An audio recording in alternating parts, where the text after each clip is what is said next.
Okay, I'm going to show you guys how I do the edges on my panty. Here's a video of me doing that one picture by picture thing I was showing you before. Unfortunately, this is black, so sorry. But I fold it once so that it's covering the elastic on both sides.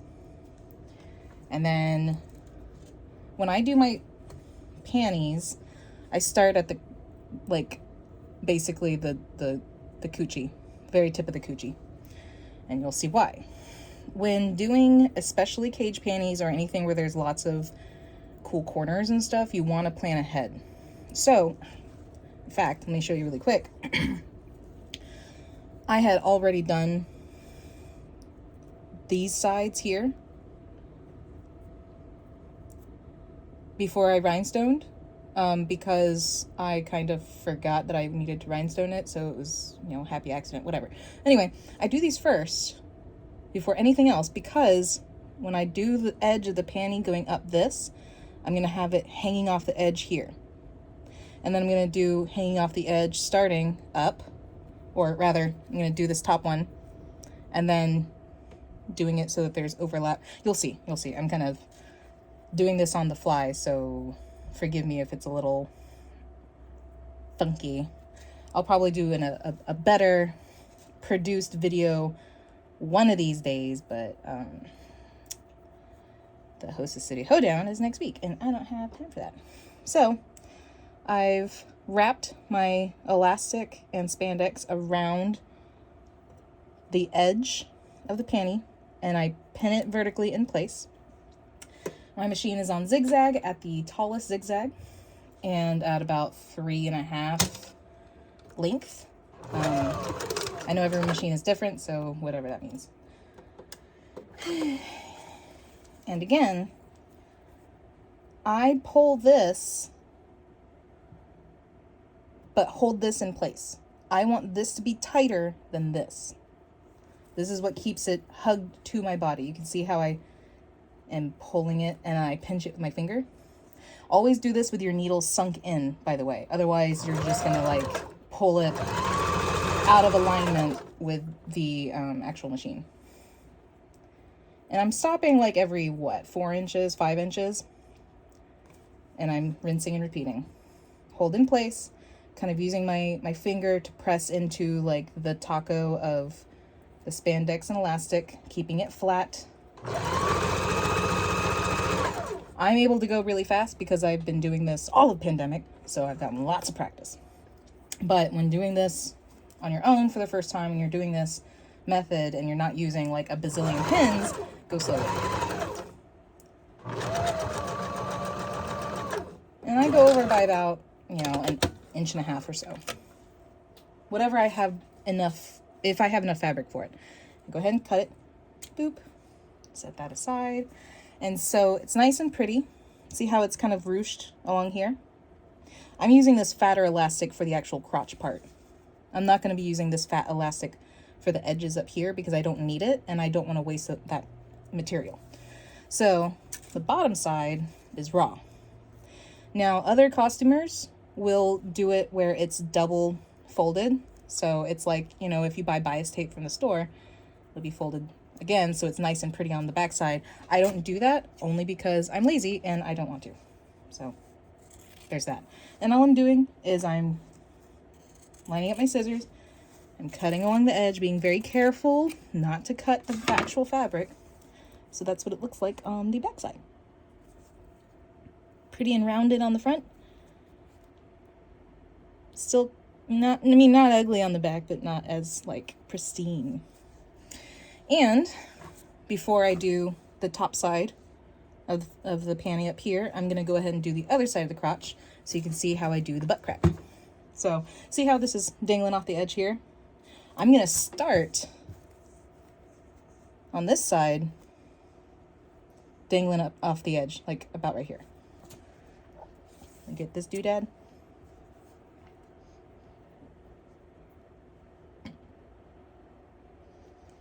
Hopefully this will be enough. Yeah, I think it should be fine. Actually, in fact, because I don't want to risk running out of elastic, I'm pulling my elastic so there's just fabric up here, because this part that's dangling off the edge, this is gonna get folded into a ring. And Erin, why do you always use those metal rings on everything? Because it looks really nice, first of all, but also because when it comes to adjusting fit, it's so much easier to just cut the strap and reattach it to that ring than it is to try and seam rip something that's sewn directly onto a garment. And with those cool rings, you've probably seen me do it 1,000 times. It's really easy and nice to dangle tassels and beads and like little cutesy pretty things. Now, you don't absolutely need those metal rings. I just like them. I like how they look, and you can get them on eBay from China for really cheap. I don't want to talk too much while I do this because I don't know what it's going to sound like on the phone. See how, again, I'm pulling this, not pulling this. Squeeze and tighten. Always sink your needle in before. Oh no! Okay, machine rethreaded. Before I continue, I noticed that I was definitely going to run out of spandex here. So I went ahead and grabbed another chunk. And if this happens to you, it's okay. Shit happens. Stop while you have the chance. Line up your two rectangles. Put it back on a straight stitch.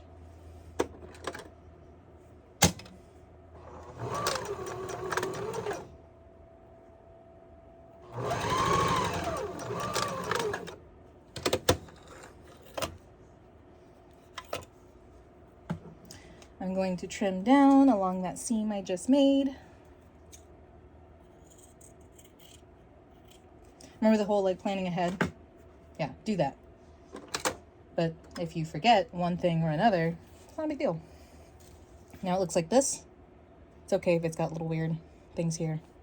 No one's gonna see it because it's gonna be on the inside.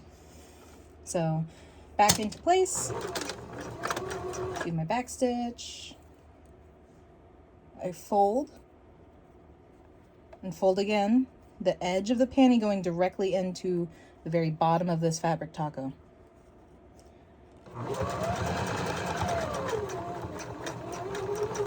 And I just keep it folded as I continue this butt crack strap. So, as you can tell by the name, this is the strap that goes in the butt crack. I always tend to do it a little extra longer than is necessary. Just because safety first. It's easier to cut and make it shorter than it is to actually add on, especially if it's already been zigzagged down into a strap. Adding another zigzag strap on top of that looks really sloppy, and I don't like it. So that's why I say if you find that you're about to run out of fabric, like this was only a few inches, right? Where this addition was. But it's worth it to stop what you're doing, switch modes, put it into straight instead of zigzag, and make it into a seamless straight strap instead of doing two separate zigzags and trying to sew them together and trying to match them up. You're gonna have this weird kind of gap and blocky looking thing, and it's not gonna look very nice. It's also not gonna be as strong because it's two pieces of elastic that are separated and rejoined, and it's just not, it's not the same. Okay, so I've got like a little smiley face, right? So I'm gonna have rings going here and here. But before I do that, I'm gonna continue my panty. I'm breaking them up into smaller videos, and we'll probably put them together later into one big one to put in the group like files. So you could just search for it and find it, but I find that it's easier to post this if it's not like 15 freaking minutes long. Granted, this doesn't tend to take me that long to do. I am very speedy, but because I'm taking breaks to speak, it's taking a little bit longer. So as you get practice, it won't take you, 3 hours to make a pair of panties. You can make a pair of panties within like 30 minutes. You'll get pretty fast. Okay, so what I was saying before was with planning the shape of the panties, I know that I'm going to need rings here and here. Now, I can do them, if I plan ahead, doing it so I have one hanging off here and here, and then here and here, or I can do, the non-hanging off strap here, and then just double lining here. Because I think this will be a little bit lower than my waist, where the strap isn't going to sit directly across like this, I'm going to make it going this direction, following this curve, because I think that's really nice. And while there's going to be rings anyway, and it's going to be very flexible with the fit, it's just kind of a planning ahead thing. This is the size elastic that I'm doing for the rest of the panty, and including what I'm going to do for the back of the panty too. But I'm not going to film myself doing that because it's pretty much the same method as this guy, except I don't include the butt crack strap. So I start here, same method, fold over, holding it in place, making sure it's nice and straight, pin in place.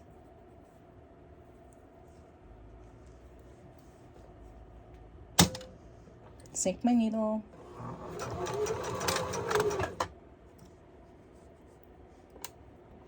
Sink my needle again before doing any stretching.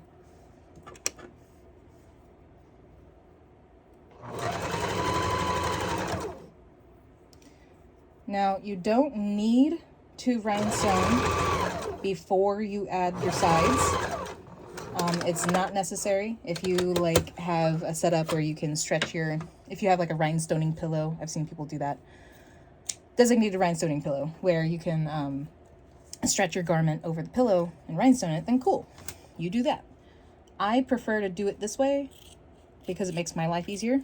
I use pieces of cardboard that have wax paper taped down to them as my sticky surface, because the glue peels off the wax paper really easily. And then I add the sides. But when I do that, I always leave a gap so I don't accidentally run over any rhinestones and I don't have to pick them off as I sew, because that's a huge pain in the ass. Okay, so see how this doesn't have any overlap? That's because we're gonna go from here, whoop, and overlap up here. So, case in point. Do my fold. I'm gonna start about 1 inch to 1.5 inches. It doesn't have to be a whole lot. It kind of depends on how thick your rings are.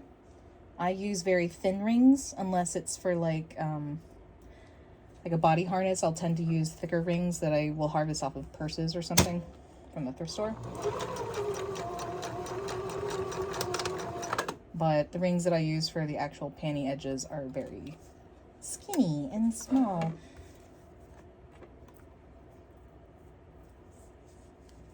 All right, getting into position. I'm grabbing this base fabric, pushing it into the very bottom of my fabric taco, pulling my elastic. Oops, forgot to sync my thing. Okay. Now I can do it. Pulling my elastic, holding it in place, using this hand to help guide the garment through to the end. And I'm going to go past it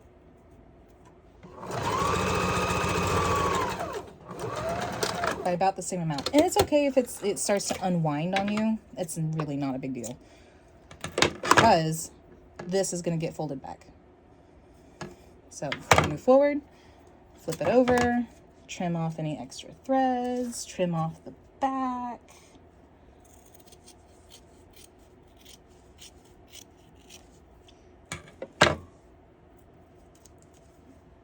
Nice and thin against the zigzag, especially when doing something mesh or lace like this. You really want to get close to the zigzag so that you don't have the contrasting fabric poking out through the back.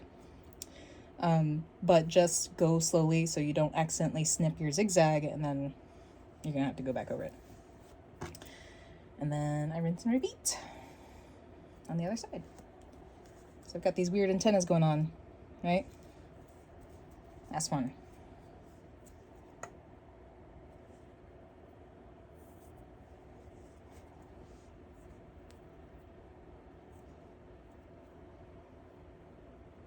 Moving carefully, pinching it in place. I always use a pin for the start.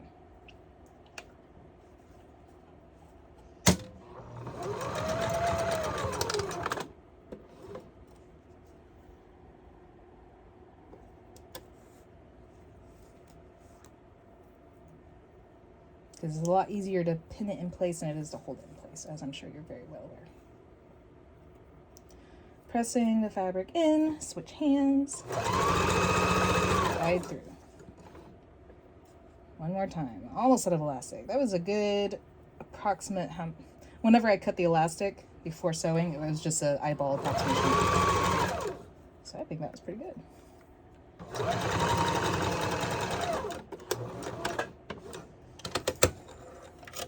See how it started to unwind there at the end? That's what happens when you just run out of fabric and you just don't have anything to hold on to it. Keep it straight. It's, like I said, it's not a big deal. It's going to get tucked away in the back like that. And I trim.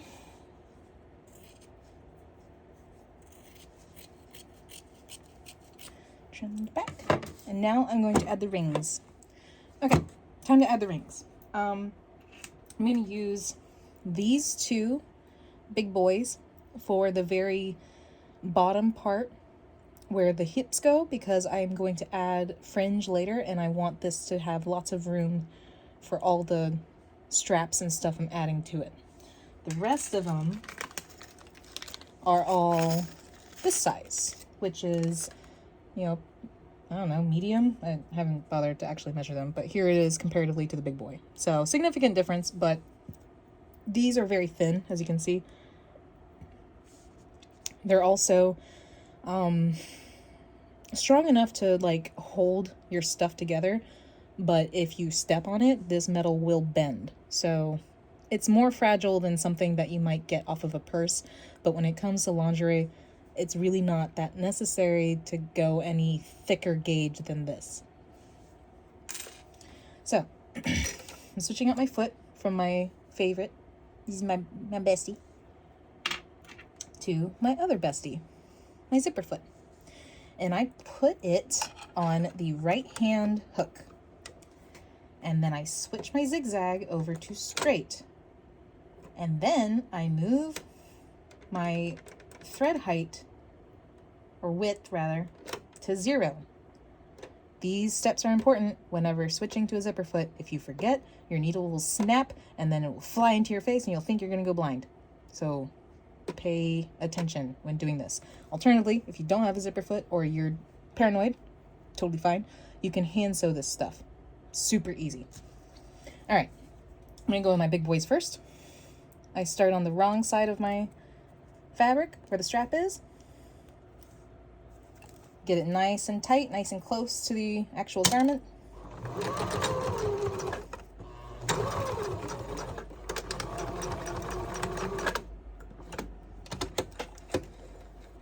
I just go forward and back. And then snip off the excess. I'll do it with a little one right next to it. I'm not going to film me doing all of these because there's no reason to.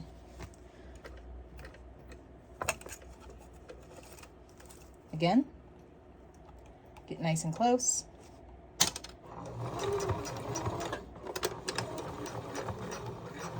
See how slow I'm going? Because of how flexible spandex is, the ring will kind of slide to and fro. You don't want to go too horribly fast because If your ring happens to slide underneath the needle, you'll snap it, and that would suck, and we don't want to do that. Trim it off. And there's the sides of my panties. My hips, one of my hip straps is going to go here, another hip strap is going to go here, and then I'm going to have a dangly fringe strap going here. And that's it.